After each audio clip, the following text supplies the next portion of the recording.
Hello, everyone, and welcome to another exciting episode of the Skyheart. Pew, pew, pew, pew, pew, pew, pew, explosions, fireworks, Whoa. and there's going to be a funeral. Oh. Yep, this is the funeral episode. Um, but yes, I'm here with my wonderful friends, and also there's a hero point already on the field because of lightning. Because lightning is a Thank good you, thing. Lightning. Thank you, Lightning. Thank you, Lightning. I'm here joined by my wonderful friends. We have Verdite, played by Scottzilla.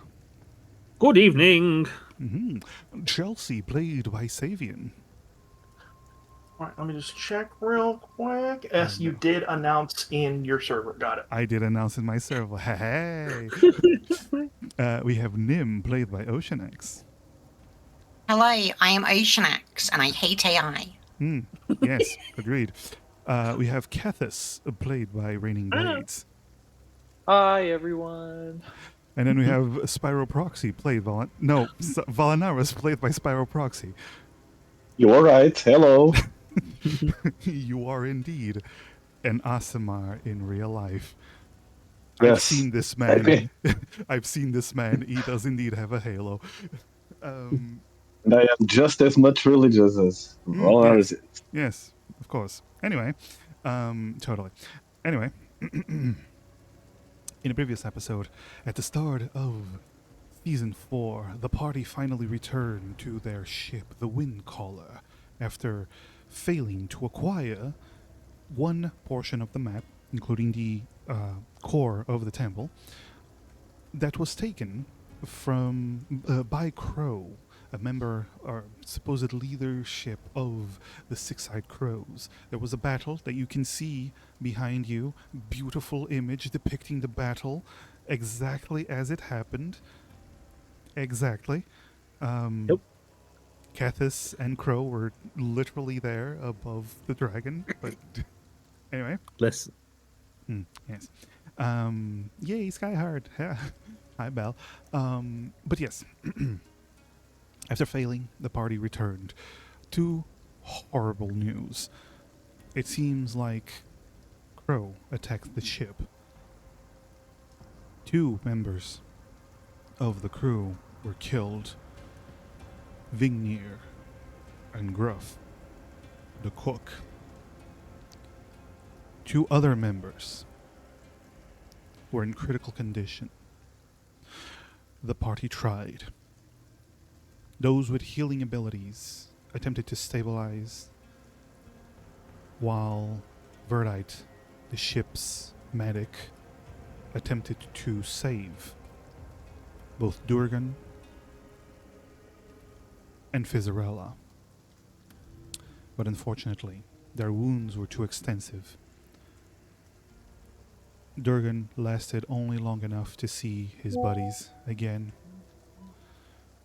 Shut the fuck up, messages. Shut up. Sorry. Durgan lasted only long enough to see his buddies again. And Fizzarella never woke up. A discussion was had where the party learned from the 2 surviving members of the crew that the captain made a deal with Crow in exchange for leaving the crew unharmed, at least unharmed, kept from further harm. She would go with him, and she would take him to the temple amidst the airstorm to collect that piece of the puzzle, which the party supposedly had, but she threw the core overboard. But she didn't. She kept a chip, a chip that She did a sneaky. she did a sneaky. She basically copied the map into an USB stick and hid it, and just threw the whole desktop. Crow agreed, seeing no other possibilities, considering she knew where the temple in the airstorm was, and Crow didn't. And going into an airstorm is really fucking tricky, even with a very skilled captain like Captain Lyra. Crow left, and a few days later, that's when the party arrived. The party had a discussion. Revenge was wanted by most, I assume, but some cooler heads prevailed, and the decision was made, apparently, that it's more important to go after the 4th and final piece of the map before Crow gets it, rather than go rescue the captain / kill Crow. Then, afterwards, people started assigning themselves different tasks. a crew is needed, which your wonderful navigator Esme said she would gather a temporary crew, which would, you know, be just normal faceless NPCs, but who cares about them if they die? And there was another thing. There were two other members, Sammy and Kayla, the Tiefling twins, who went missing that night before the attack. Apparently, they were terrified, and they tried to convince the captain to give up the core because they were scared of the Six-Eyed Crows. When the captain refused, it seems like Sammy and Kayla disappeared in the middle of the night when they were supposed to be keeping watch. So, the party decided, while we gather a new crew and figure out what to do next, we can at least look for Sammy and Kayla. So, before anything else, Kethis, Esme turns to you and goes, Kethis, can I have a word in private? Sounds good. She takes Kethis below deck, make sure that nobody's around. She goes, I didn't say this before. I didn't want tempers to be flared even more than before, but we have a little bit of an issue when it comes to money right now. When Samuel and Kayla disappeared, they took all our money. The only thing we have left is the captain's private chest.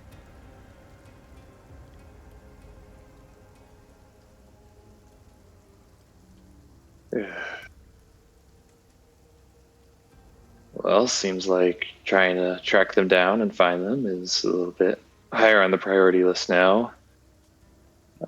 Assuming we can't, how far do you think we can stretch the captain's funds? Considering the number of crew we need and the supplies we need, we have about a week, maybe two, if we stretch it really thin. We can make it work for longer, but we'd need a smaller skeleton crew. That won't be good for sailing. It'll slow us down, but it's possible.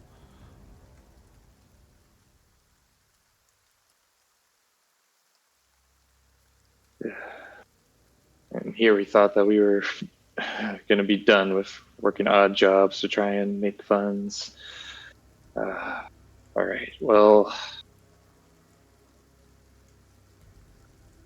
let's handle things one thing at a time. If we can find, the twins, we can find our money, hopefully, and won't have any issues. If not, well, then we're just gonna have to make do and figure out a course of action. Kethis? Yes. Don't tell her like this. I know what he was trying to do with Fizzarella. We did have diamonds in the crew's stash.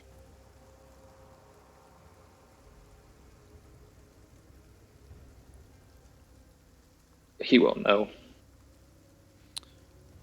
I was the only one, apart from the captain, who handled the money, so hopefully it'll stay between us. Hopefully, well, if we end up recovering the funds and deal with that as it comes. Thanks for bringing this to my attention. Of course, you're the big, strong first mate now. And she just slaps you in the back, just big slap. That I am. All right, let's get to work. Time's burning and don't have the money to waste time. Definitely not. All right. So you go up, and from my understanding is the while Esme is collecting crew members, Corin did offer to collect to go get supplies based on a list that Chelsea wrote up. Chelsea taking the role of the temporary role of the quartermaster for now. I'm going to assume that all of you are then looking for information on the twins, correct?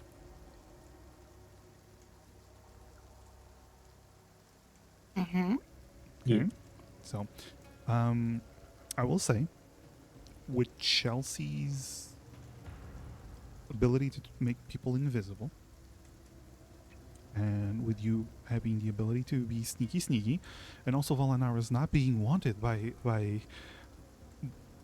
as a criminal, Mm-hmm. teehee.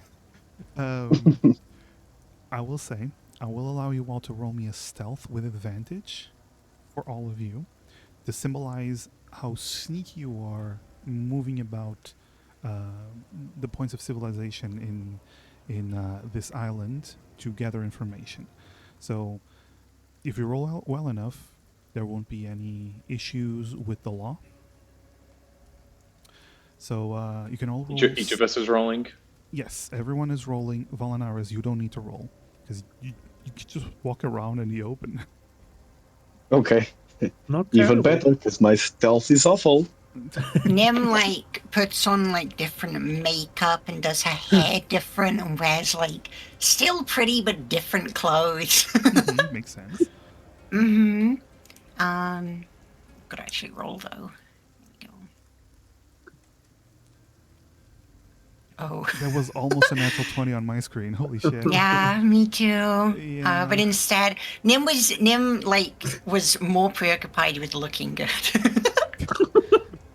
All of you. Nim's wearing everything that she owns all at once as a disguise, and it's too distracting. No, here's the thing. All of you saw Nim in front of her vanity mirror, putting on makeup and trying out dresses, and oh, she's trying to disguise herself. She comes out, she just looks like Nim, but with more makeup. So, yeah, no, that's great. All right. In general, 13, 16, 20, that's a good average. I'm going to say for the short time that you're on this island, you're able to move around without being too bothered by the police officers, the watch, the military that is currently looking over this place. Now for information gathering, all of you, including Valanaris, are going to roll an investigation. Because you didn't the average wasn't too high, you don't get advantage. Otherwise, you would have gotten advantage because you would have been more at ease with information gathering.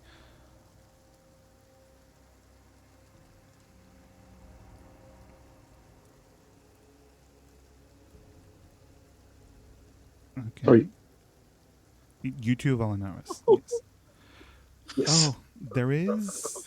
Oh. Oh wait, we're on with advantage. No. Not with advantage, but I thought I saw someone roll twice. Okay. Do we want? There is a hero point on the field. Because Scott has a +4. Do we want to try and have Yeah. Erdite use the hero point to? I can use the hero point if we want. I think that'd be good. I'm Hey, not sure an use 11 it is or going lose to cut it. it. Okay. Boom. Oh, that's more like it. God That's damn. more like it. Already better luck than last session. Yeah. All right. So this is an overall investigation. So you search mainly for information on the twins. Verdite, on the second day.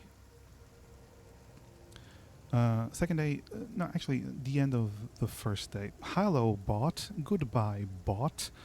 Be gone. Be gone, thought. On the end of the first day, let's go with 22. End of the first day works. You encounter a older individual, Genasi fella, Earth Genasi fella, who turns to you.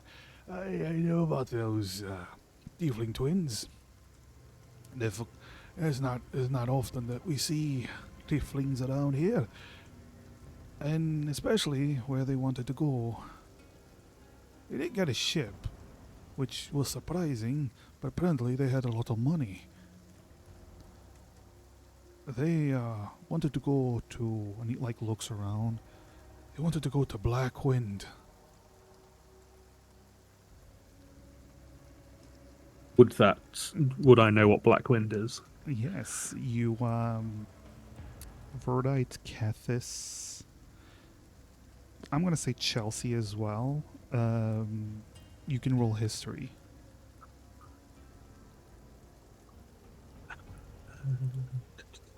Actually, Nim, you've been sailing long enough. You can roll history as well. Okay. Volnaris, Dice, not I'm you. gonna need you to not screw me on this Mhm. one. Oh, let's go!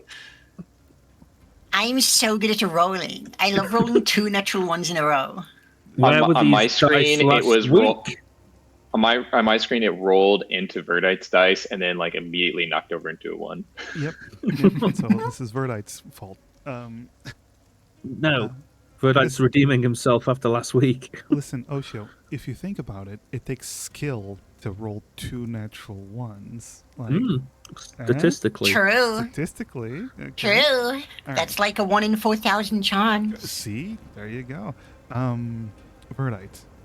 The 1 in moment you Technically 400. the same chance of rolling any 2 numbers. Shut up, Chelsea. Verdite, you know about Black Wind. Black Wind is known as basically a pirate's paradise. It's a city made by a town made by pirates for pirates, run by pirates, and it's a place of ill repute.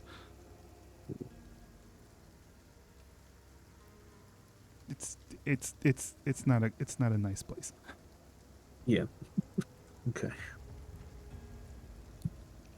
Actually, with a 23, you would know the additional information. Like, for example, it's let's see, where's my notes? There you go. Black Wind is with a 23. You know it's around 4 or 5 days away from here on ship. If the wind caller can sail properly. It's run by an individual who's called the Sky Reaver, Koreth Winrain. He is known for having one of the largest warships that pirates of all pirates, called the Galebreaker, and also a massive wyvern that he keeps as a pet, called the Gravecoil, that usually sticks around town to keep watch. You also know that it's a place where fighting is forbidden in Blackwind, unless, the ones doing the fighting are the Sky Reavers people.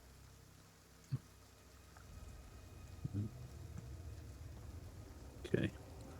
So you bring this information back to the crew. Sorry, we knew that they have left for Blackwind, or they're wanting to go there. No, they left. They found a ship and they're already gone.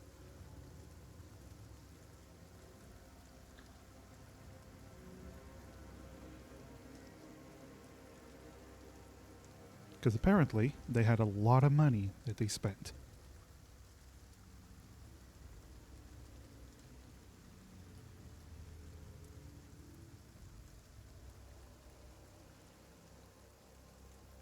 So, you have this information.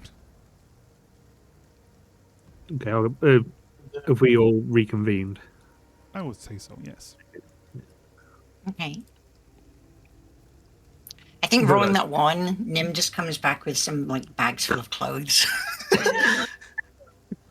And sunglasses, and she's like, oh, right. Oh.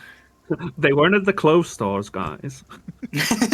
I made Sorry, sure. I checked like all of the stores that sell clothes. I was like listening for rumors and stuff. I didn't find anything. I checked all the elven I mean, I elven figured beauty boutiques. they're like going to change their clothes or something, right? To like disguise themselves.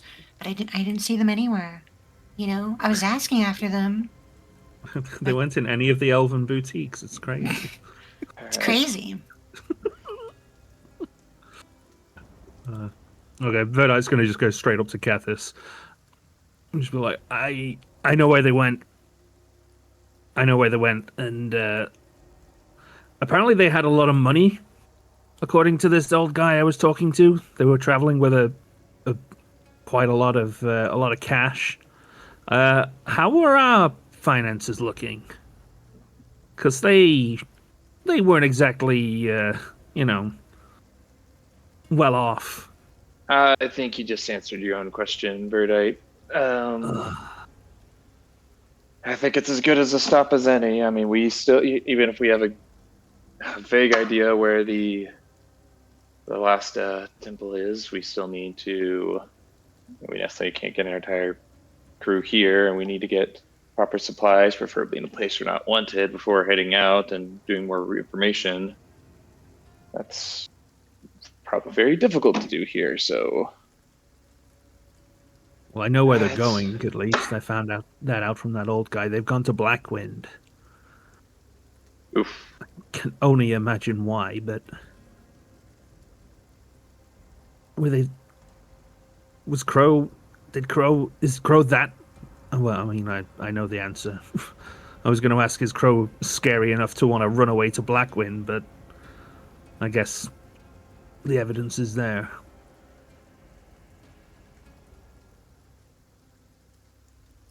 Apparently they left a couple of days ago. Are we gonna chase after them, or? Well, it could have been a couple of days ago because they just, or I guess they must have left right as soon as they. They left that night, so. Yeah. And this is just what the old guy told me. I mean, it's the best lead that we have, right? Best we have. We could use the funds, and like I said, I'm not even sure we would, exactly where to go from. Otherwise, we're gonna have to pick up some leads anyways for. Because we know, the DM question, we know that this final temple is the one that said it was in a place that there's no map for, so we just imagine it is on the surface. Yeah, but But that doesn't mean we necessarily can track down that exact spot on the surface, right? You know the exact spot where it's supposed to be, but it's not there. So you might infer that it's on that spot, but on the surface, but you're not sure because you have no way of making sure that it is there. Yeah. Well, let's see if we can get maybe more information from the twins and maybe get our finances in check, and then we can go off on our second little suicide mission.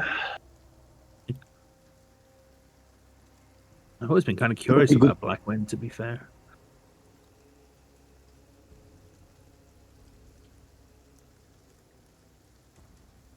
As far as you know, Captain Lyra always stayed away from Blackwind. She has spoken about Blackwind, but she always said that it's not a place for them.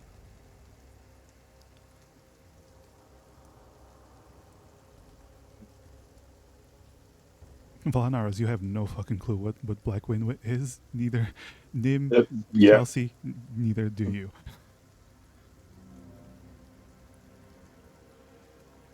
So what is Blackwind?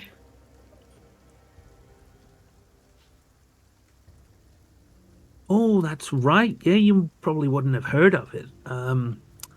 So imagine the most wretched, awful place filled with the most debaucherous, low-down, scummy pirates you could possibly think of. Okay, get that image in your head, and then imagine it being worse than that. That's pretty much Blackwind. Okay, it sounds awful. It's like a secret pirate hideaway, basically. Right. if you don't want to be found, or at least found by reputable people, you'd probably go there. Well, I suppose Oh. if there is anywhere that would have information on something like Crow, might be there. Who knows? Maybe we could find. Maybe we could make some friends. Maybe. Yarg. I mean, we're all. As good of a direction as any. All right, well, Yeah. let's hang time to get ready to make sure we're all set to sail, and let's get off this it's- rock. It's at this moment that Corin, the Minotaur, the engineer, he walks over to you. Friends. The preparations are ready.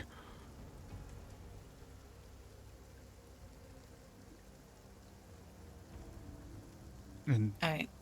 What are you preparing for? the final send off of our Oh, beloved friends. right. Is Thank you.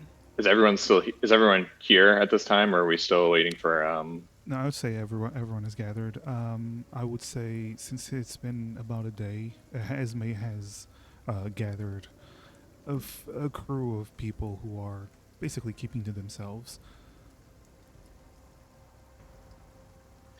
All right, let's get to it.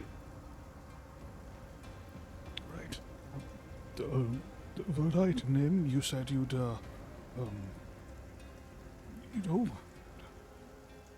yes. He like steps back very awkwardly.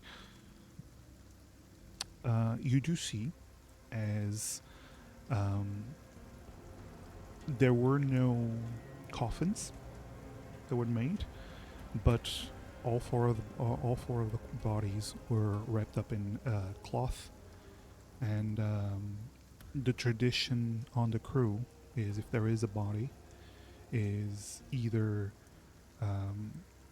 the normal tradition on the Sky Islands, because of the Church of the Light, is cremation. But for sailors, often the tradition is a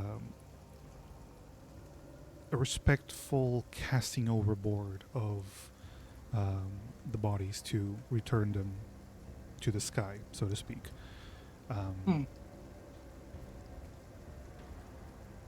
You can pick what you prefer, for either cremation or the sailor's funeral.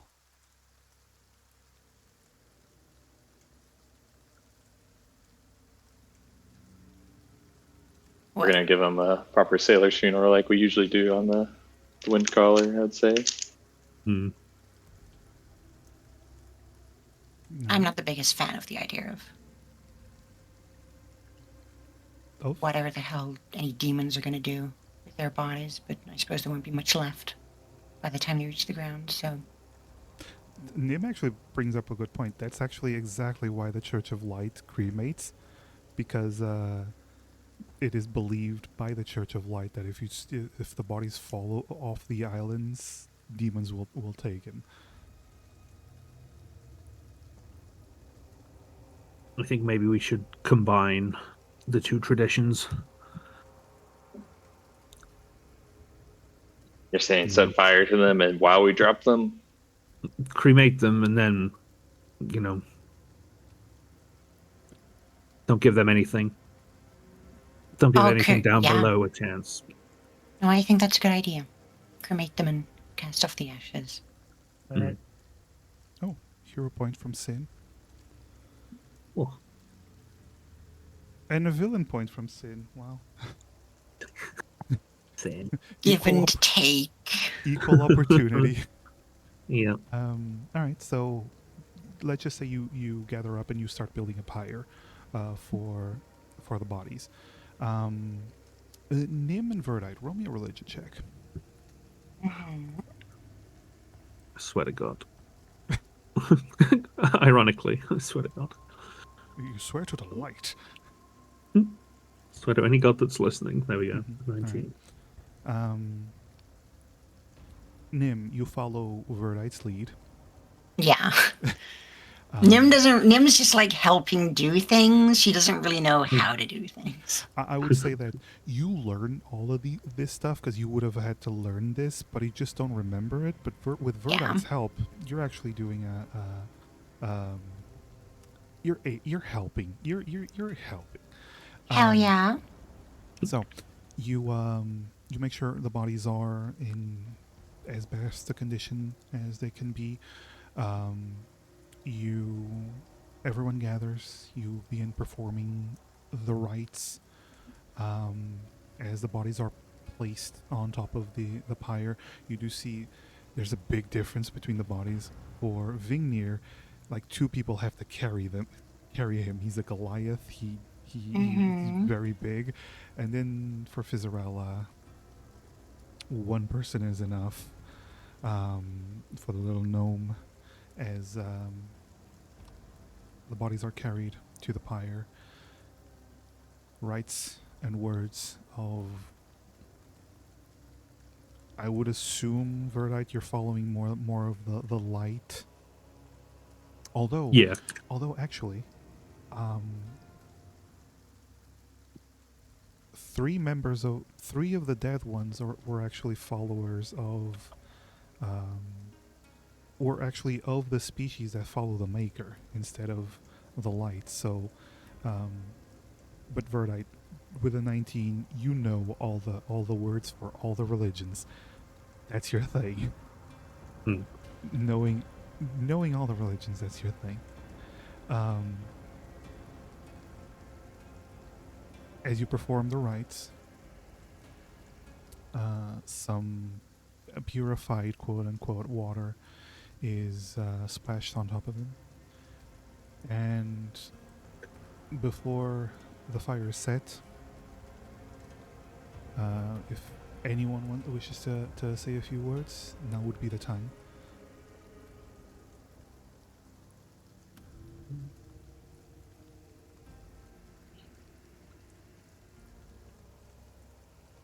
If not, we can always I move think on. I think Nim will step forward. Okay.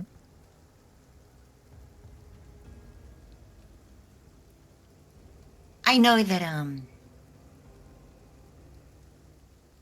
as far as being a part of this crew goes, I'm not one of the oldest members. I'm not one of the most skilled members. But we all had our circumstances for joining, for being a part of this place. And mine was just to run away. But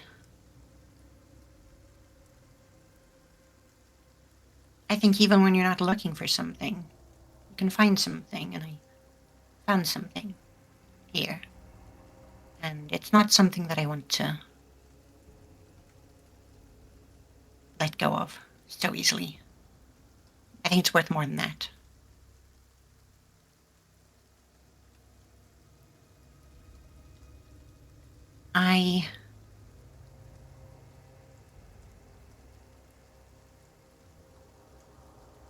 Until recently, it was all just an amazing dream. And I wish that's what it could have kept being. But reality is caught up with us. And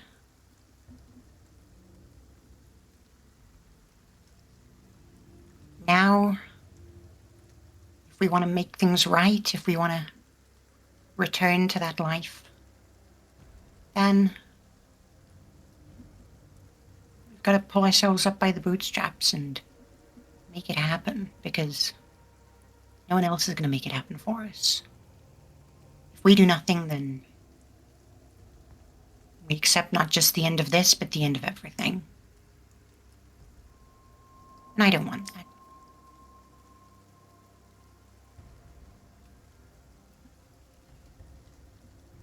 more importantly,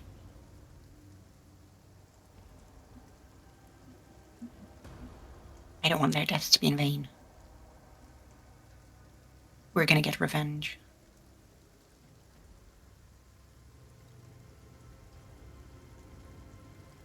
That's all. And him sits down. Vidal just kind of put his hand to Nim as she walks past, just to kind of like pat her on the. I suppose the leg is probably about as high as he can reach, but like, Short king, short king. yeah. He'll turn around and just say,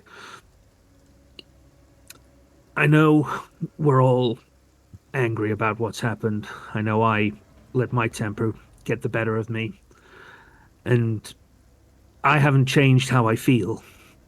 Next time I see Crow, I am going to kill him. But Fizz, Durgan, they wouldn't want us to be sad. They wouldn't want us to be, moping around and being down. They'd want us to be, getting on with whatever crazy scheme we were up to that week. They wouldn't want us to be sad at their passing. And don't get me wrong, we will avenge them. But it's important to remember them.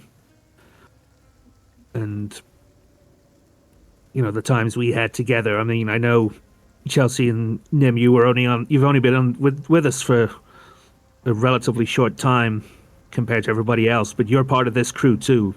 You're part of this family too. And if we lose members of our family, you better be damn sure we're going to get revenge for them.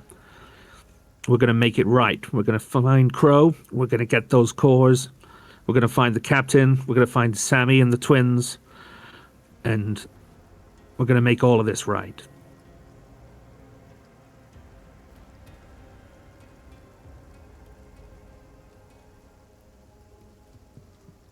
Then I just kind of looks down to the four bodies, and kind of looks back and is like, "Kethis, did you have anything you wanted to say as first mate?" Geth is just looking around to see if there's anyone else who wants to speak first before, like Chelsea or Esme or. Chelsea. Nice. Yeah, I'm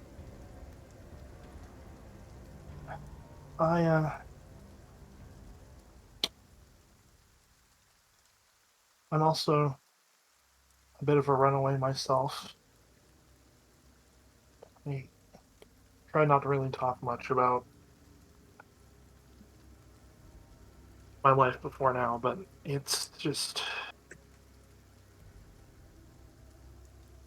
I've never really found that I was really fit in back at home.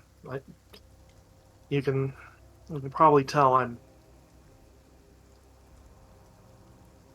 She motions like up and down at like her the obvious signs of her being both ice and fire, dragonborn. Just it made me stand out in ways that just made it hard to really fit in. So I just struck out on my own, and I guess before I really knew it, I really started to find this place as a place where I was fitting in, and now it's been broken, and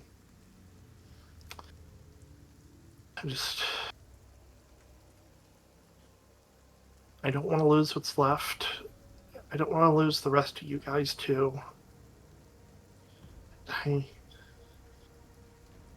don't want to lose this whole world to it falling down or whatever that bastard has in mind of going after the Skyheart too. That's just... If there's anything I feel like I've really But feel why? like Why would you do that? Why would you do any of that? doing what we can and saving this place is what I meant to do.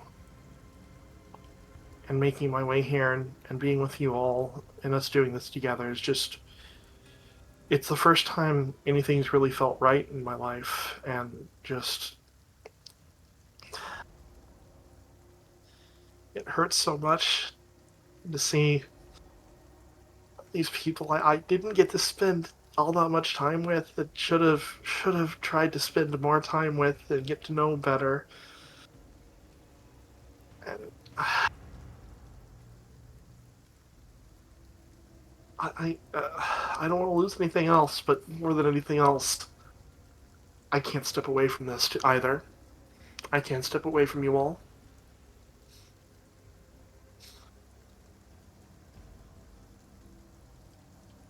I'm here to do what I can to help. I know I'm not the strongest, but I have my talents. And thanks everyone for being there for me.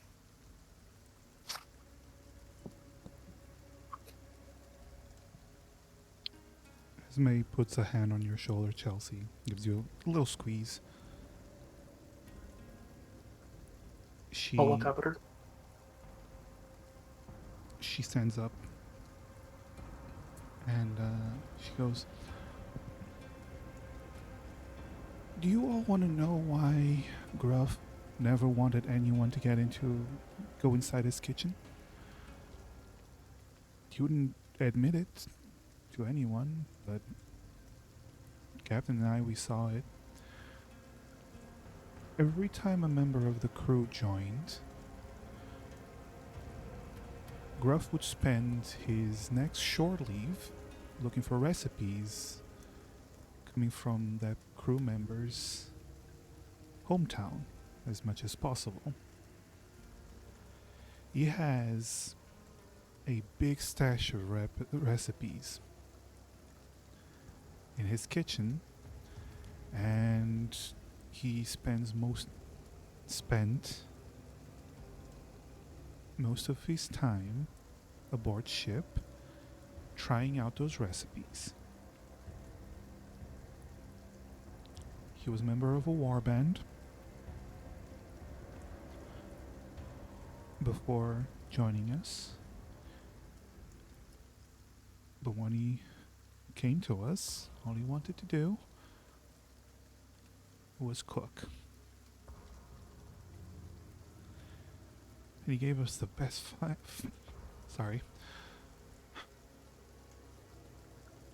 He gave us the best meals we could have asked for.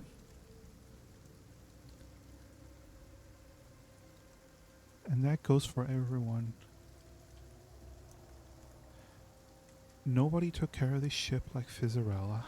She was always working on her plans, on new additions that we never had the coin to spare for, but she worked her ass off to keep the ship working. And Vingnir, the sweetest soul I've ever met, scariest giant I've ever seen, he made sure everyone had everything they needed for all their trips. And we all heard Durgan sing. And he said he didn't like singing, but he always practiced whenever nobody was looking.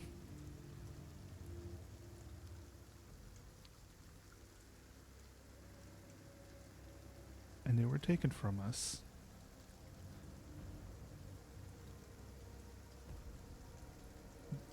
Too soon. And you just see she just sits down, not really able to continue.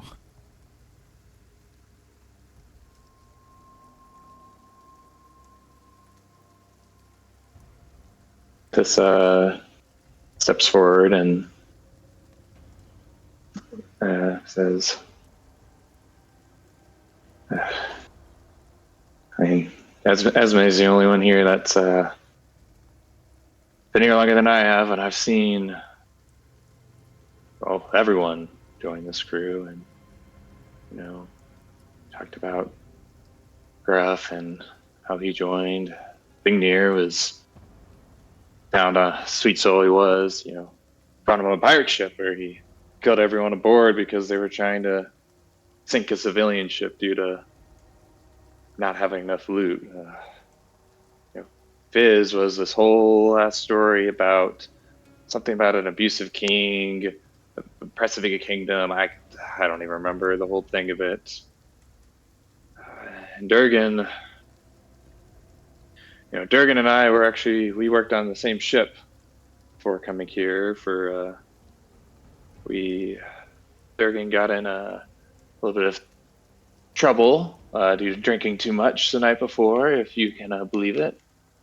And I was trying to cover for him when he, you know, dropped some of our cargo and broke it. And of course, the issues, of course, I was also, you know, drunk off my ass and not exactly good at trying to cover up. And the captain of that ship literally booted our asses off, and we landed in a thud. I kid you not, 10 feet from Captain Lyra and Esme over there, in search for deckhands for their putting together crew. The captain, we are an odd bunch. We always have been. We've always been a sort of cast of characters, and because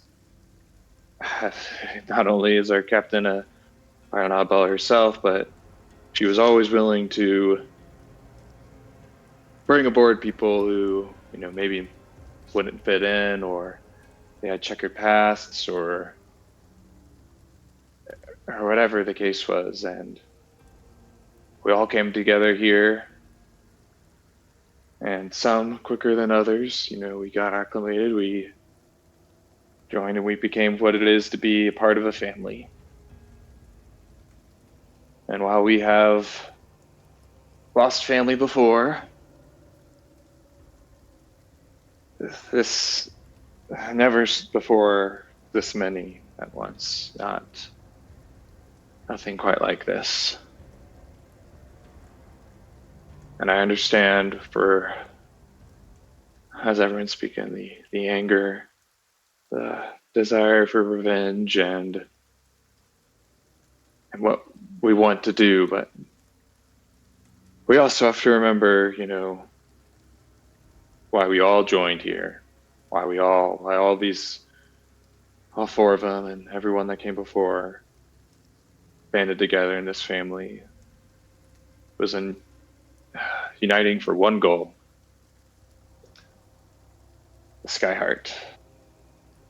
And sure, maybe our reasons for finding it have changed since then, and new information has come to light, and there's other motivating factors, but at the end of the day, we all knew the risks when we joined of trying to hunt down an impossible treasure. And if it wasn't for everyone, we wouldn't be here now, getting closer and closer. And so, if anything, when we think about our crew members who are gone, I feel like the best way to honor them is not through promising revenge or trying to relive memories or, you know, anything like this. It's to set out what we all are, the one common goal we all had in mind, what we all had our fight sights on: finding that treasure, saving the world, and getting filthy, stinking rich in the process. And so with that,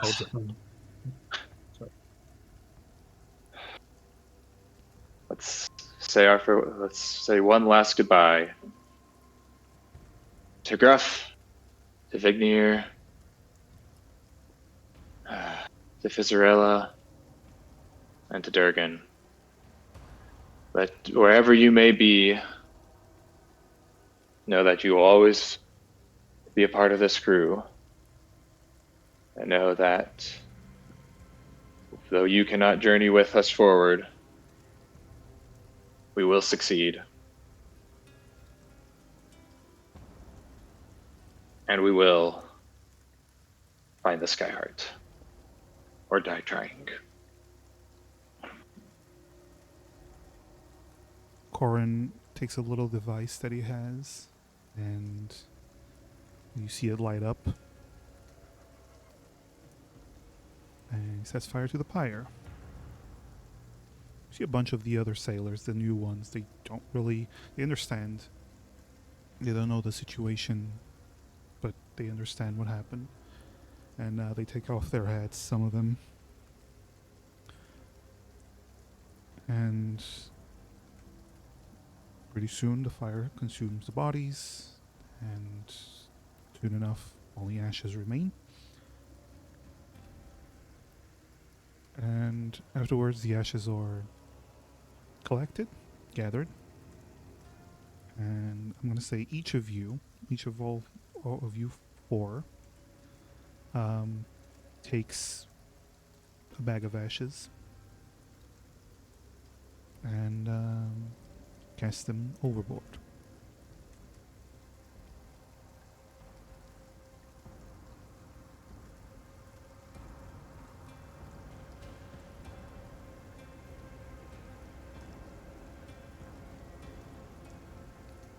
And with that,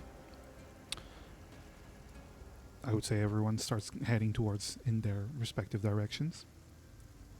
They do have jobs to do. And, Mm-hmm. yeah. And as everyone is splitting off, Verdite, you feel a tap on your shoulder.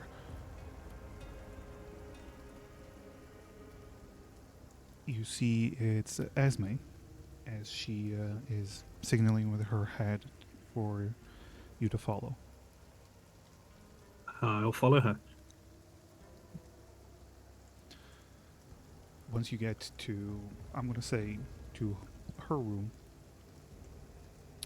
she crosses her arms. And, you buy that shit Kathis said about no revenge?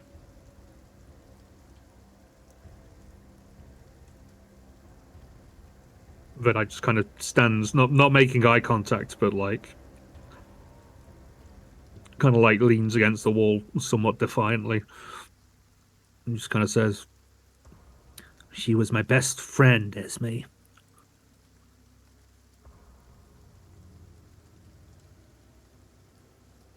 Yeah, all right. Good. I'm not of the opinion of going in half-cocked and blind and full of rage. There needs to be justice for this. Gethys is trying to be above it all, but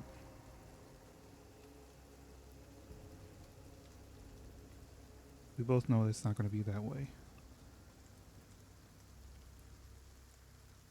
Well, he's the leader. It's his job. He needs to present a proper front to the crew. Yeah, I thought it was going to be... Never mind.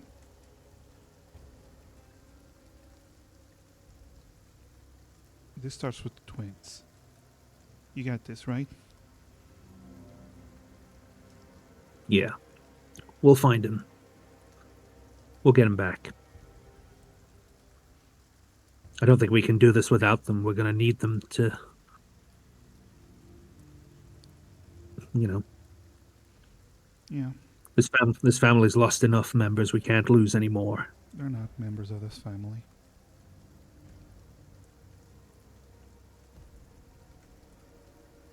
After what they did.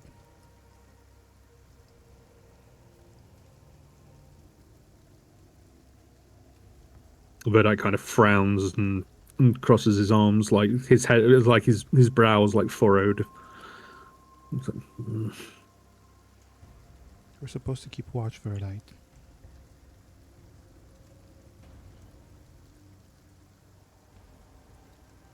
That's all I'm saying. Well, when we find them, they can explain themselves. And if we don't like the answer, well, I guess I'll reevaluate just how much a part of this family they really are. Yeah. I just hope Cathis doesn't get all forgiving needlessly. I didn't like the way he said that. Well, he's hurting just as bad as us, probably more so with Durgan. I think he was just putting on a brave face for the crew. We can't have our leader going off, like you said, half-cocked without a plan. He's got to be the cool head. He's got to be the one who leads us. And I'm happy to fall in line. You know, I'll do what's needed. Verna, you're the one on the field with him, so I'm gonna trust your judgment. And I'm gonna trust that you're gonna guide him in the right direction, right? Verdike makes eye contact now and just kind of says, I'll make sure what needs to be done gets done. She walks past you and gives you like a little pat on the head as she leaves the room. Okay.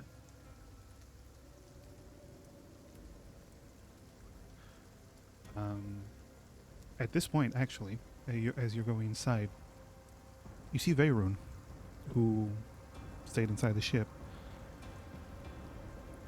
I'm gonna say Nim. Yeah, Nim. As you head inside, you do see Veyrun. He's like, condolences. But now I hear something about heading towards a pirate haven of some sort.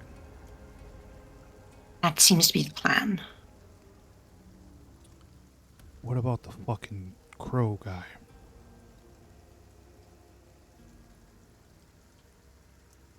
I think we need more information on him if we're going to confront him again. It didn't go very well last time. We can get information there. Well, it's a very lawless place, which means a lot of information that would not be otherwise accessible. And the two people that we're chasing there seem to know more about Crow than we do. Right. Just want to let you know. Tell that to your captain or whatever he is. I'm here on the crew, on the ship. As long as your objective is to go after that fucker. Second I see that the objective does not match with mine, I'm off. Get that? Got it. Good. And just turns and walks away. He's about to say, I'll be up. Oh, fuck. Right. Anyway, he just walks away. She's clearly in a bad mood, having just come from a funeral. Yeah, clearly. And he's like, fucking elves. just mumbles as he leaves. But yeah, the idea is that like the twins knew more about the organization Crow came with, or Crow's from, and we want to see if we can get any information that might help us fight him against him and his group. I said what I said. I know. Gives you a nod, Chelsea, as you don't, as you're not the one who turned away and left. And he just leaves. You actually all see him just going to the crow's nest. It's his home now. But yeah, so crew gathers up after a little bit of the morning period. I'm gonna say in the morning actually. The ship sets sail, and you start heading towards Blackwind. It does take about 4 days to get to Blackwind. Thankfully, apart from a light rain, everything seems to be stable. There doesn't seem to be any storm that slows you down or anything that stands out. But you start seeing, as you get closer to Blackwind, you start seeing more, let's just say, ships of ill repute off in the distance. And Verdite, you know this. There's no fighting in Blackwind. But once you leave Blackwind, all bets are off. Thankfully, it seems like at least heading towards Blackwind, there seems to be no interference from other ships. Either they missed you or they were small enough that they saw that it wasn't really worth it attacking your ship. But there were some eyes on your ship. Let's just say that. As you get closer to Blackwind. Question, Yes. DM. There's something I want to do once we get. Yes. Sorry. Maybe this is for narration. Something I want to do as we get closer, like when we're probably like going to be docking, like that day of. Right. I was actually. I thank you for reminding me. I was actually going to ask, during those 4 days, is there anything like specific that you want to say that your character does, or do you want to talk to someone about something? Is there anything like specific for those 4 days of travel? Because if not, we can skip over. I just don't want to. If you want to do something, I just don't want to cut you off. Verdite is going to shut himself up in his room for like the entire time. All right. If a cook was hired, Valnaris would be trying to learn. No cook was hired. Valnaris, you're in charge. He's cooking. Okay. You're cooking. Let him cook. Alrighty. Let him cook. I think what might happen. How good of Valanaris is Valanaris cooking at the start? Okay, Valanaris. How much experience is Valanaris having? He sure is. He sure is. Valanaris, you're gonna roll a survival with disadvantage. Oh no. Because you've never cooked a day in your life. Hey, I cooked that soup. Aside from that soup. It What is survival? edible. You have never cooked more than a day in your life. I rolled with advantage. Oh my but god! it's an 18. It's an 18. Oh my god! No, it's a 19. Okay. Sorry, I rolled with advantage, but yeah. Nim, it would appear that Valanaris' servants taught him well. Okay, never mind then. He's a savant. Yes. He's a genius. He is. The crew survives another day. I like how Nim was like, undercover at the fortress, trying to be a cook and like, could not do anything right or couldn't figure it out. And then Valanaris is just like, oh, this is so easy. Nim is mad. Valanaris like, hey Nim, do you want to try this? Maybe you could do this too. Nim is angry whenever she's eating food now. Nim, when you were back at the Laura Karen household growing up, you did have a chef that was like a dedicated chef, very good. Mm-hmm. Somehow, the soup that Valanaris bakes just brings you flashbacks to those meals back at the Laura Karen house from the expert chef. That just makes her more mad. Yes. He did a ratatouille on her. Oh no. Mm-hmm. Yeah. But it also, if possible, Valnaris will start living in the kitchen. Like it's his room now. There's a bed. There's a bed there. Gruff. It's his room now. Yeah. He took control of the kitchen. I will say that Cosmo did start liking Valanaris' cooking with that role. Cosmo is now accepting of Valanaris' cooking. He does not accept pets. High praise. No That pets. would be Sure. it for me. Is there anything Chelsea's doing over the 4 days? Chelsea would probably just be keeping an eye on the crew that we've hired. It's their new. You get I a think sense. Nim's training. Oh, sorry. My brain is off. No problem, no problem. I will say for Chelsea, you actually see they're not the amazing, but they're all experienced enough that they know what they're doing. Yeah. But also, a few of them have been kind of worried that you're heading to a pirate town, but still, right? Yeah. Nim, there's actually down below deck where the engine is. There's actually a training area with targets and a training dummy. So Nim could just stay there for a long time and practice as much as he wants. I think Nim's just training. All right. Cool. Gethys. All right. 2 parts. First of all, question. So it's because the captain's gone. Like, what's being done with the captain's quarters right now? Is Kethis as acting captain, It's up to you. taking over the quarters? Is he still in his little room, or what? That is entirely up to you. You can either close it down, nobody's allowed inside, aside from core members, the original crew, or and you stay in your room, or you can just take it over.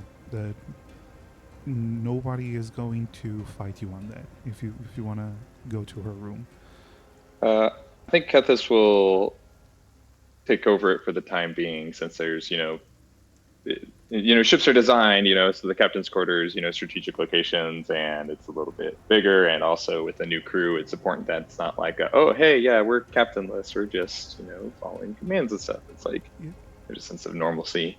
it's also interesting because Kethis canonically has the smallest room in the crew. Yeah.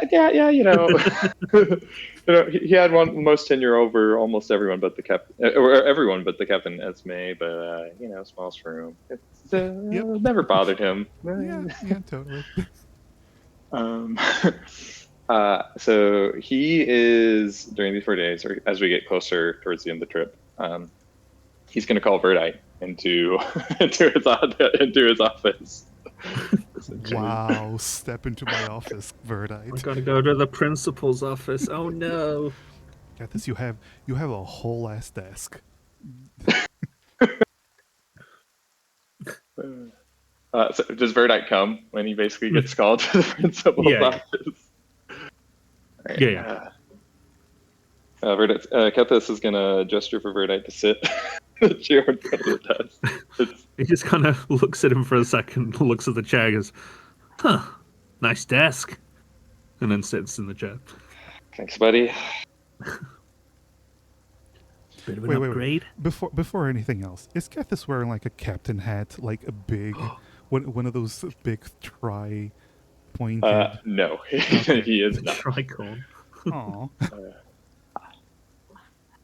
right.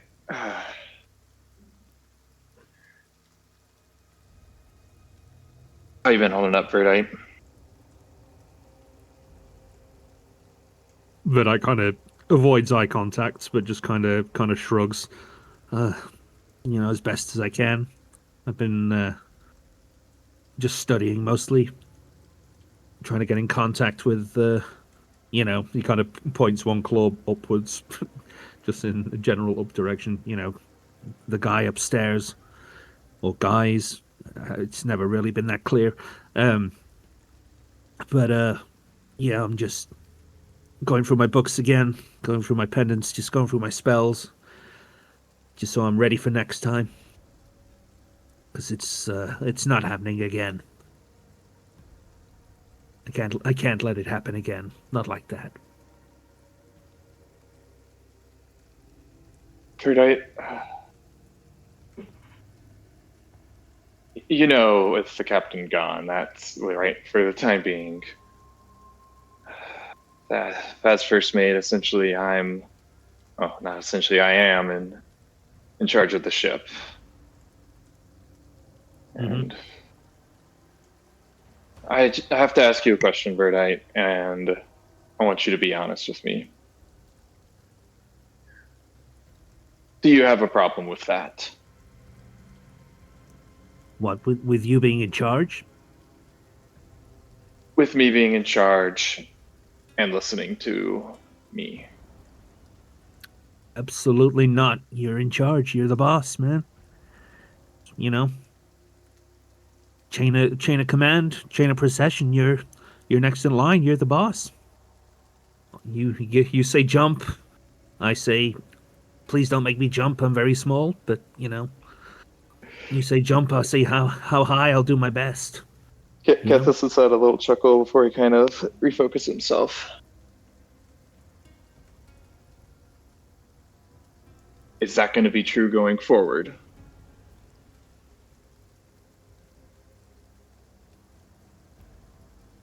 What are you getting at, Kethis? What are you worried about? I feel like there's a question here you want to ask me, but you're kind of asking 10 questions to get there. When we got back to the ship, and once everything happened and the dust began to settle,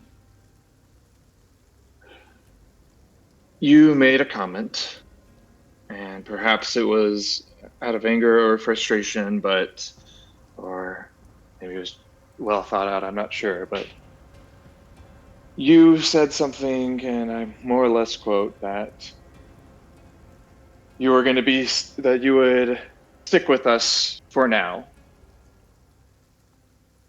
until we found Crow.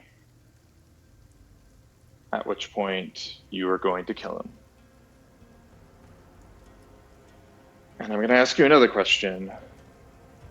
Do the words, "I'm going to stick with the ship for now," sound like someone who is fully on board and committed to the crew and its acting captain? But I'll kind of look down at the floor, and his shoulders kind of sags. He just kind of mutters, "No, sir." Guess it's going to let out a sigh and going to lean back a little bit in his chair and say, "Verdite, we've known each other a long time. And I'm going to tell you a story that I've never told another soul. Not the captain, not Esme, not even not even Durgan, not even when we were out drunk off our asses or celebrating or confiding in one another. Never told another soul.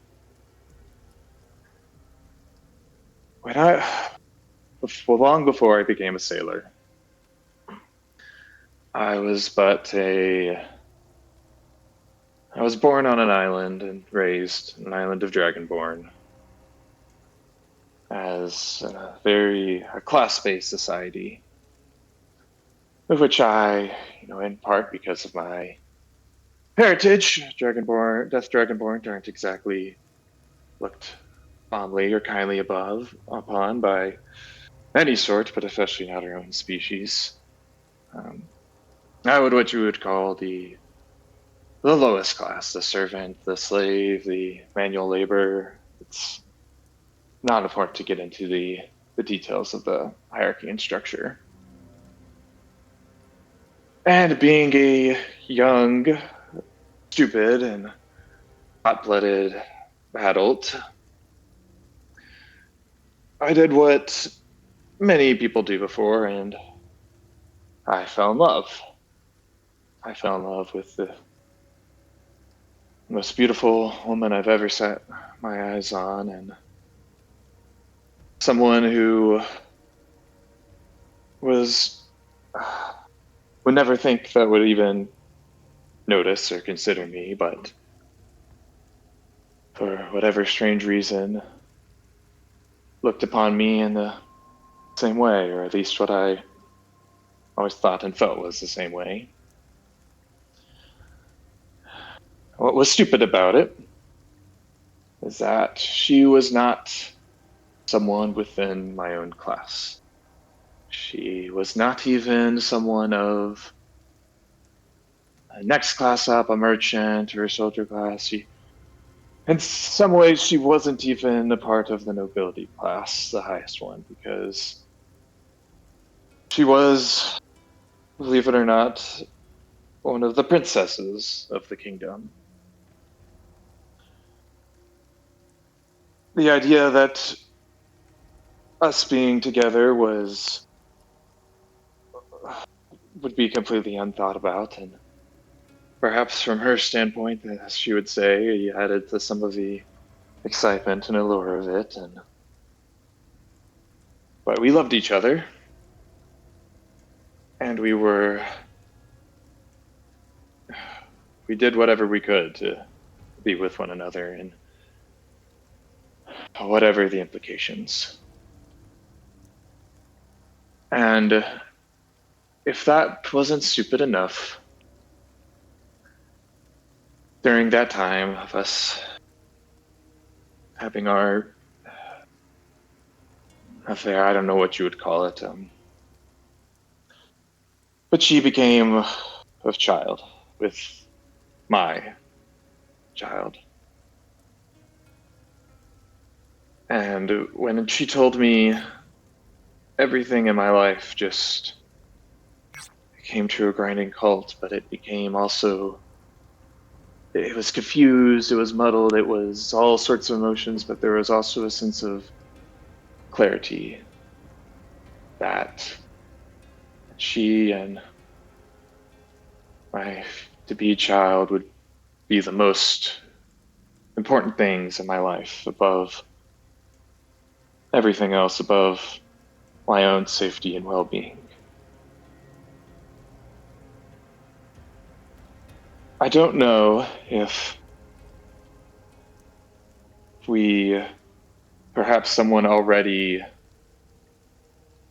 perhaps our relationship was already known. Perhaps it was just ignored so long as it didn't cause issues, or maybe when she had called me up to tell me the news, maybe that's when someone learned, I don't know. But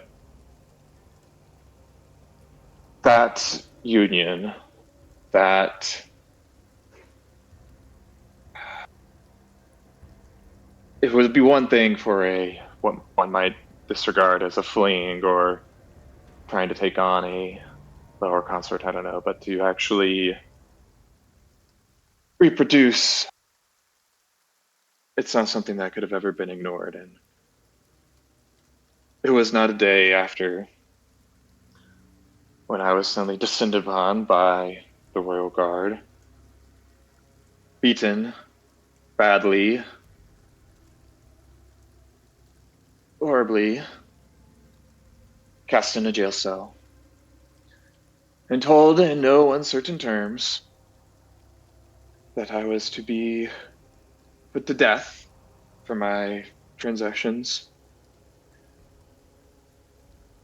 and that she would as well.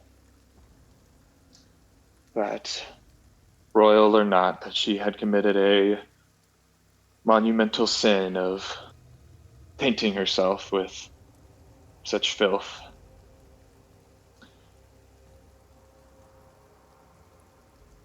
And then I laid in that jail cell, beaten it felt like every hour while waiting for execution. When after I don't know how long, time got away from me. My cell was suddenly opened, and a man who looked familiar but I couldn't place told me that I was to leave, that if I wished to survive, I needed to leave immediately, head to the docks, get on a ship, not return, and never look back. That if I so much as hesitated, if I tried to go after the princess, if I tried to save her as well, if I did anything besides beeline towards leaving the island, that I would most likely be discovered, and this time they wouldn't wait for an execution. Do you know what I did, Verdite? I ran. I ran, I didn't look back, and I got off the first ship, and I left. My beloved, my unborn child, knowing full well what awaited them. I left them. When push comes to shove, and the chips are on the table, I didn't put myself above my own life. I ran like a coward. I tell you this because I understand full well what it's like to have someone you care deeply for, love perhaps, to be taken away from you, to be killed, to be in a position where you feel like it's all up to you to save them, to make sure that they survive, and to fail. In fact, you're a better man than I am for even trying, but I understand what it's like to have that, to go through that, to have that wrenched away from you, and to spend the next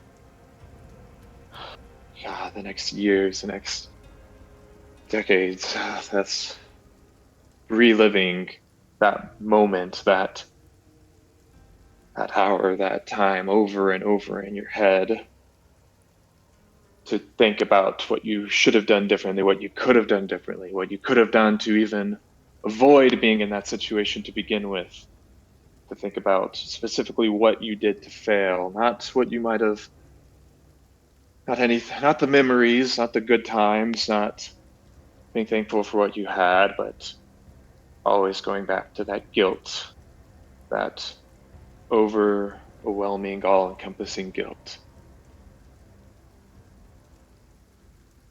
The way I dealt with it is I took to drinking. A lot.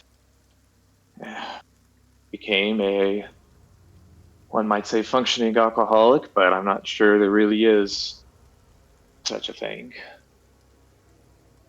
There were many nights when on many ships, when I veered off the edge. And I knew that if I just simply stumbled, it would all be over.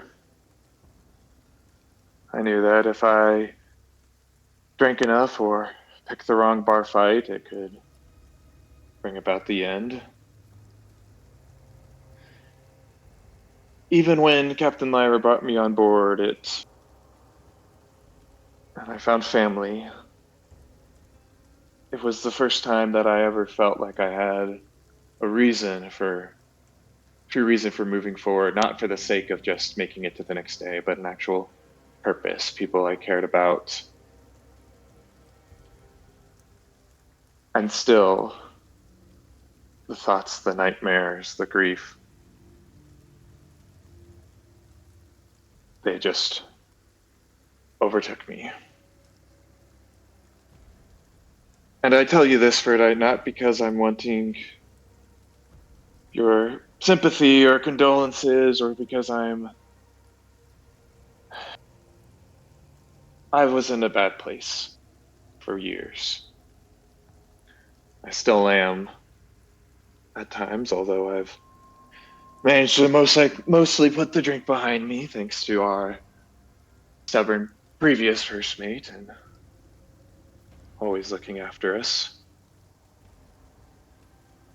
And Verdite, when I see you talk, when I see you process those same emotions, when I see a man I've known for a long time, a very kind and gentle and soul who has done nothing but patch us up and take care of us and look after us, and see was first brought aboard this ship many moons ago, and I see the contortions in your face. I hear the anger in your voice. I feel the rage in your soul. It concerns me, not as just as your leader of this crew, but as your friend.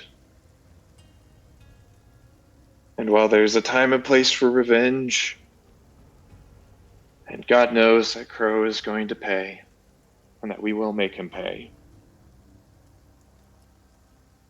you can't let that rage consume you. You can't let those emotions define who you are.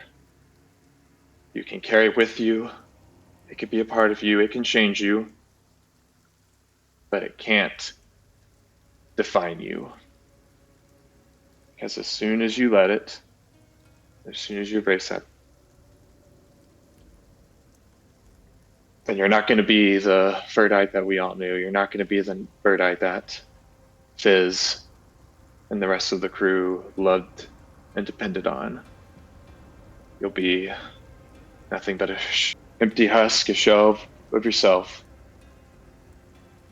just waiting for someone to, waiting for it all to end, or waiting for someone to try and put you together piece by piece. I can't control what you do, Verdite. I can't control your actions. But I do want you to know that I am your friend. And I am also your commanding officer. And for both your sake, the sake of the crew, and the sake of our mission, and the memory of all of our friends, you cannot allow your rage and your emotions and feelings to overwhelm you. And I cannot allow it.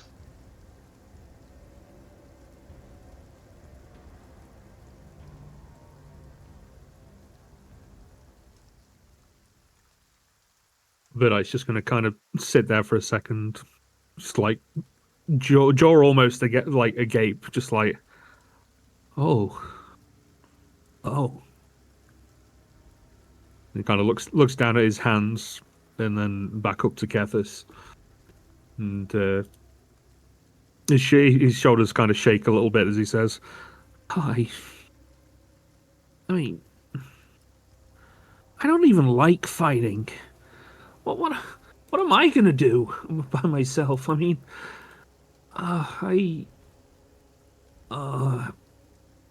Kethis, I wish you'd told me this sooner. So I could have been there for you. Just like, and he looks down at his hands again, and kind of he's like fidgets with his like multiple pendants and medallions, and just kind of says, like, you're being here for me now, helping me see sense.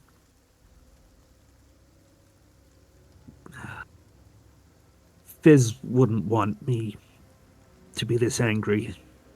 Fizz wouldn't want me using the gifts I have for anything but what I've always done, which is take care of you, bunch of idiots.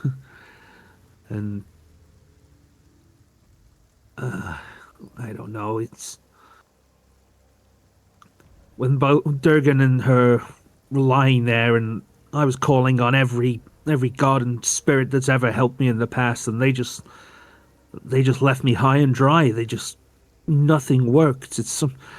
You've seen me do this kind of thing a million times before, and it just nothing happened. It just misfired time and again, and I just took that all onto myself, I suppose.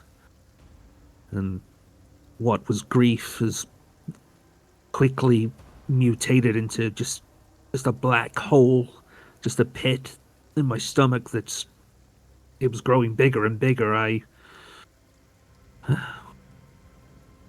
I'm sorry I made you worry, acting captain. It's okay, Ferdinand. They were in a rough spot. I just want you to know that you're not to blame. It's, I know. And I know Esme is much in the same boots as you are for slightly different reasons. And God, I know, I mean, you and her and I have been longer around this crew for a long time. We knew these people, and they can get hard. And believe me, I would talk to her if I felt that it would do a look of good, but Mm. you know how she can get. And I just want, like I said,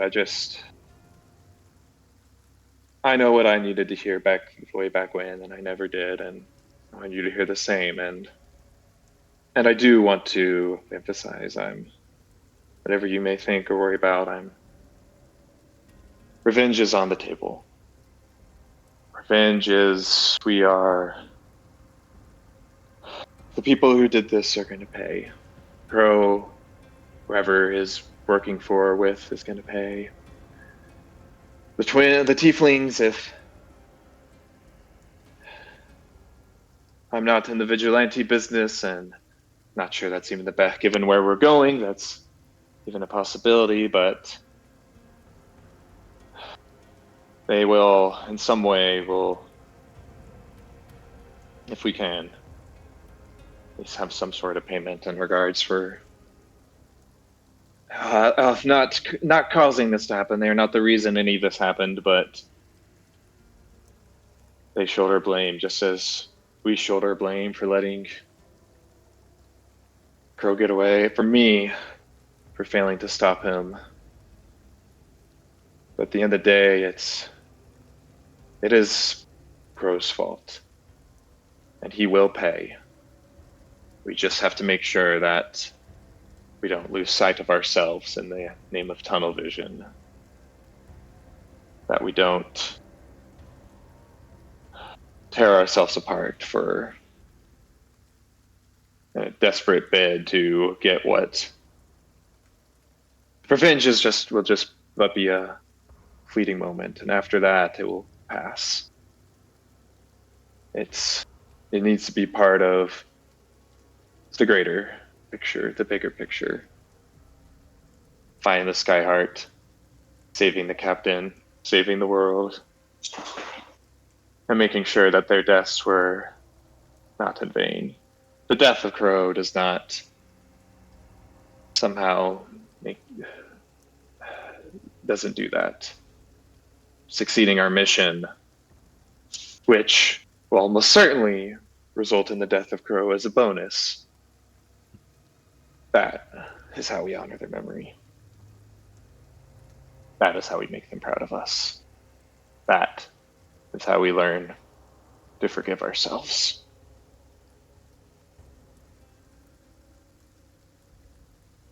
But I was just going to kind of hop. Kethis is going to parkour, get up and parkour over the table and lift Ferdite up into a big lizard hug. Okay. I was just about to hop off my chair and do the same thing, so you beat me to it because you're a monkey. We can embrace on top of the desk. Oh my god, that's so beautiful. Or actually, given the size difference, maybe Vertite got on top of the desk and they're actually like at level. Yeah. Yes, let's. Yep. All right. So, with that, anything else in that conversation, or? No, I think Verdite will just kind of be like, "You don't need to worry about me, boss. I've got your back. I'll fall in line. We'll do this together." We'll work together as a team. And Gethys holds out, and unless he breaks off the hug and kind of goes like, and it just holds out like a fist for fist bump. Much more manly and bro like that. That toxic masculinity. He will return the fist bump. Cool. All right. There is something I want to say. Nim, you were training below deck next to where the engine is located. This is correct. Okay. You actually notice on the second day of travel, you start to notice Corin, the engineer, like kind of looking at you while you're practicing, like gingerly, like nervously looking around, and then he at one point he goes, Miss Nim, excuse me, I'm sorry to disturb your practice. Yes. Nim is like swaying her glaive, and she just continues doing it while she listens. Oh, good heavens! Careful. Well, They're like practice swings in like one direction. I was just wondering if you would allow me to stay and watch.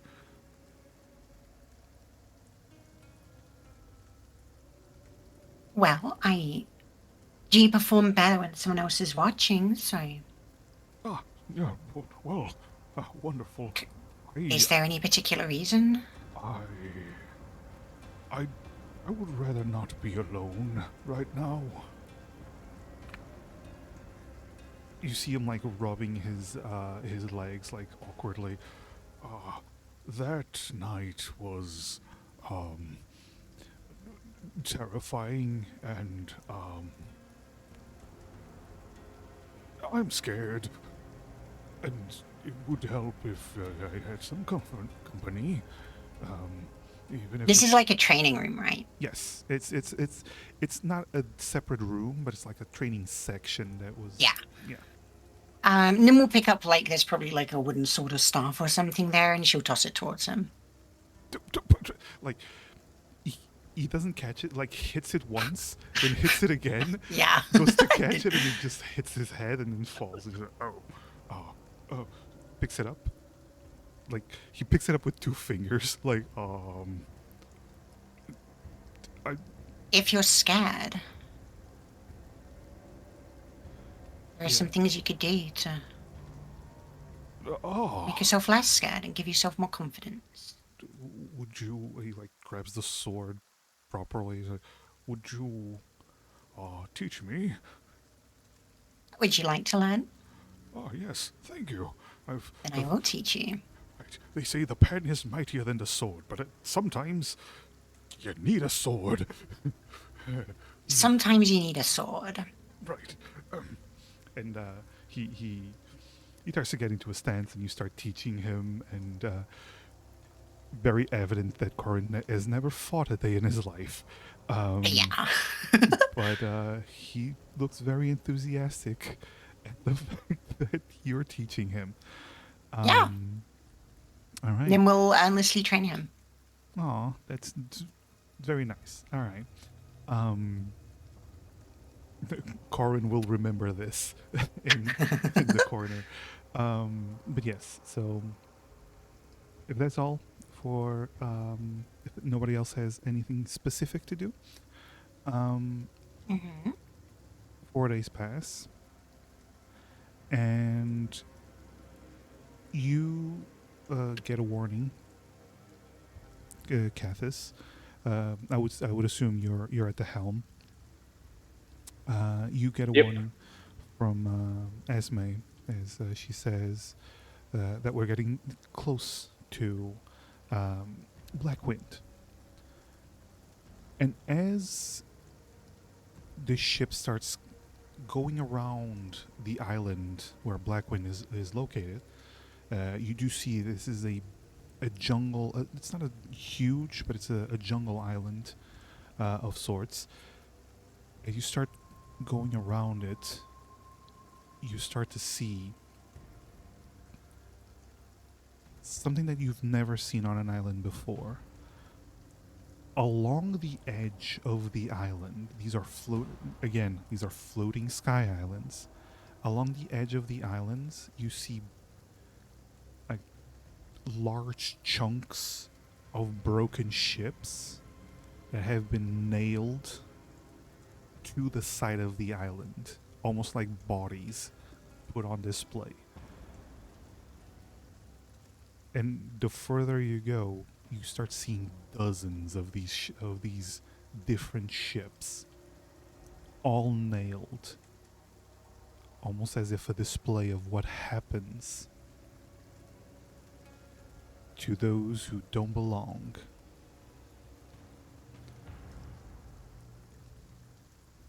And then you start seeing what you assume to be Blackwind.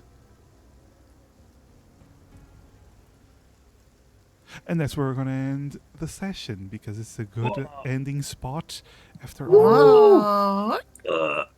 This is one of the most amazing RP sessions I've ever been a part of. Yeah. It was so good. I love We you all got so to talk much. it out. Yeah, I love you all so much though. Our little group of misfits. Oh, shut the I got so close at some point during when Keth's speech at the funeral of saying like crew of misfits, and I was just like, no, I can't. I can't keep a straight face if I do. I would have kicked you from the call. I would have fucking kicked you from the call. It was like, nope, we're done. Kethis fell off the boat, unfortunately. Bye. Yeah, unfortunately. Suddenly, the pyre just got out of control, and Kethis burned alive with it. Yeah, no, that yeah. Holy shit, that was awesome. I want to thank Damn. my players for being so awesome and amazing, and I want to thank you for being awesome and amazing too. Yeah. You're an amazing Thanks, DM. Matthew. yeah. Thank you, man. Well, I'm gonna go. Thanks I'm for gonna, crushing our hearts and souls so we could have Yeah. great RP come out of it. Oh, you're Yeah. welcome. Oh. See, a funeral brings everyone together. It really does. Jesus. All right. Go if you are watching and you've never seen our lovely streamers, Osho, Sev, and Scott. Go give them follows and kisses. And also subs. Those are appreciated if you really like their stuff. Oh, Yes. Monkey. Monkey. Otherwise, hopefully next week, we're gonna go for the Pirate Island. Arr, pirates, yarr. Pirates. SpongeBob. It finally will be a pirate ship. Yeah. Fucking, True. yeah, because everyone keeps saying you're pirates, but you're not. So now, yeah. Also, we are rating. I don't know the person we're rating, but stick around, watch their stuff. If you like their stuff, give them a follow. They're playing D&D. I always rate someone playing D&D because playing D&D is cool. So D&D is cool. D&D is cool. Bye, everyone. Goodbye. Bye. Bye, everyone. Bye.